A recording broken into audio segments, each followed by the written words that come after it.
Welcome once more on this channel, Done Media TV. My name is Sasa Done.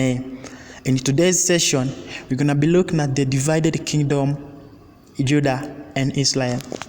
The death of Solomon about 922 BC marked the beginning of another major era in the history of God's chosen people. Solomon's son, Rehoboam, succeeded him as the king of the United Empire. But the book of 1 Kings makes it clear that all was not well in the territory which his father had controlled for the past 40 years. The 10 northern tribes of the empire were in a rebellious mood. They resented the high taxes which Solomon's lavish kingdom had demanded. They were also disturbed by his practice of forcing all citizens to contribute their labor to his ambitious building projects, most of which were concentrated in the southern part of the empire. Representatives of these 10 tribes tried to gain concessions from Rehoboam. When he refused, they succeeded to form their own nation about 925 BC. For the next 20 centuries, God's chosen people lived by side as two separate nations. The 10 northern tribes became the northern kingdom, or Israel, with Shechem, later Samaria, as its capital. The two remaining tribes, Judah and Benjamin, remained loyal to the kingly line of David, living in the nation known as Judah, or Southern Kingdom, with Jerusalem as the capital city. From its beginning, Israel was the larger and the stronger of the two nations. It had about twice as many people and 3 times the land area of Judah.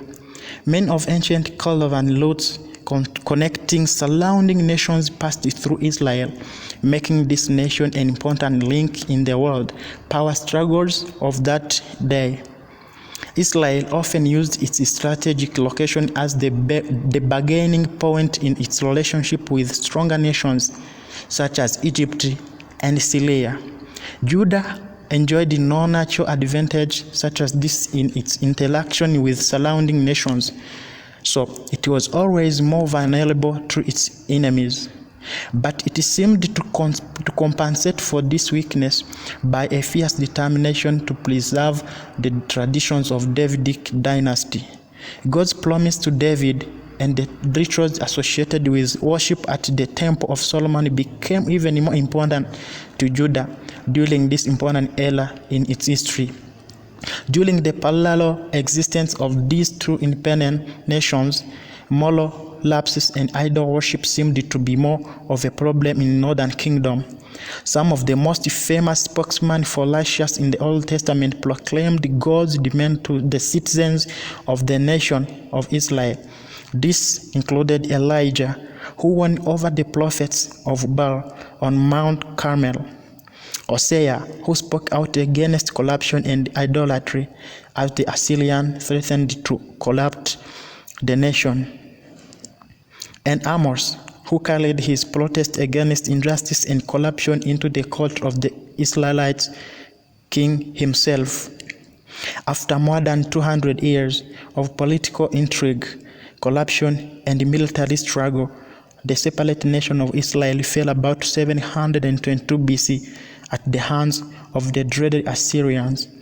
Thousands of leading citizens of Israel were resettled in Assyria, where they intermarried with the foreigners and lost their distinctiveness as a people. The nation of Judah struggled on under succession of kings for another 130 years after the fall of their neighbors to the north. The end finally came in 586 BC with the fall of Jerusalem and the deportation of Judah's citizens to the nation of Babylon. Some of the important cities of Israel during the period covered by this map included Shiloh, Dan, Jezreel, Tanakh, and Tirzah. Noted sites in the southern kingdom included Hebron, Lachish, En-Ged, Debir, and Beth Shemesh. I thank you for staying tuned